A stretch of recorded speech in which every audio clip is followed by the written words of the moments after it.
Hello বন্ধুরা, তোমরা সকলে ভালো আছো? আমিও ভালো আছি। আর তোমাদের সঙ্গে আবার একটা নতুন ব্লগে শেয়ার করছি। যে ব্লগটা আমরা মায়াপুর গেছিলাম ইসকন মন্দিরে। সেখানে আমরা গেছিলাম তোমার প্রায় সকালবেলা বেরিয়েছি। যেতে যেতে আমাদের প্রায় 11টা, সাড়ে 11টা বা 12টাই বেজে গেছে ধরতে গেলে। ওই টাইমটাই এই দেখো ভেতর দিয়ে ঢুকছি আমরা, এখান দিয়ে যাচ্ছি।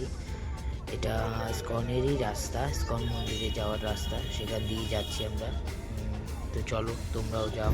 চলো আমরা ভেতরে চলে এসেছি। এখন গাড়ি পার্কিং করব, পার্কিং করার পর আমরা ভেতরটা ঘুরবো। তো দেখতে থাকো, চলো আমার সঙ্গে। পার্কিং প্লেসের দিকে যাচ্ছি এখান থেকে পার্কিং প্লেসে। তারপর যাব মেন মন্দির, দেখবো, ঘুরবো, খুব আনন্দ করব। আজকের ব্লগটা খুব ভালো হবে, দেখতে থাকো।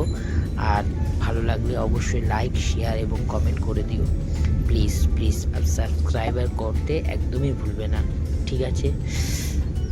দেখো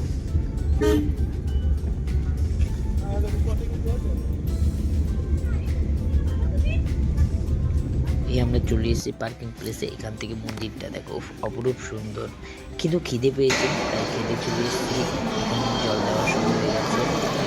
জল দেওয়ার পর অবশ্যই খেতে দেবে।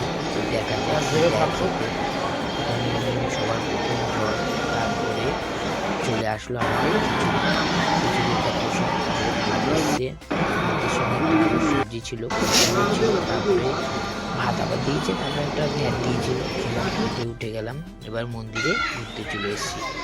এবার ঘুরবো। এবার হলো মন্দিরের মূল দর্শন। দেখো এটা হলো, এরা এখানে বসে চক দিয়ে কিছু আঁকছে আর ফুল টুল দিয়ে ওর ভিতর সাজাবে, তার জন্য প্রিপারেশন নিচ্ছে। তো চলো আমরা ওইদিকে ঠাকুর মন্দির দেখতে থাকি। এটা মন্দির দেখো, মন্দিরটা অপরূপ সুন্দর। আর এখন নতুন একটা মন্দির হচ্ছে, হয়ে গেছে অলরেডি, কিছু বাকি আছে, কিন্তু পরিপূর্ণ এখনো পর্যন্ত হয়নি। দেখলাম এখনো পর্যন্ত যা দেখলাম আমরা, এখনো অনেক কাজ বাকি আছে, প্রচুর কাজ বাকি আছে। দেখো মন্দিরটা, এই যে সেই মন্দিরটা। আর এটা হলো আগে ওল্ড মন্দির। এখানে অনেক কবার ঢুকেছি, নতুন মন্দিরটা এখন পর্যন্ত ঢুকিনি। দেখা যাক কবে উদ্বোধন হবে, কবে ঢুকবো জানি না। সেটাই দেখা যাক ভগবানের কি আশা। এখানে অনেক কবার ঢুকেছি, দেখেছি, ঘুরেছি। চলো এই বলে, এই দেখে তোমরা সবাই দেখতে থাকো। আরও সুন্দর সুন্দর ব্লগ আসবে, আমার পাশে থেকো, আমাকে সাপোর্ট করো। এই বলে আজকের মতো টাটা, বাই বাই। সবাই সুস্থ থেকো, ভালো থেকো, এটাই ভগবানের কাছে, সবার কাছে কামনা করি সবার জন্য। Bye bye.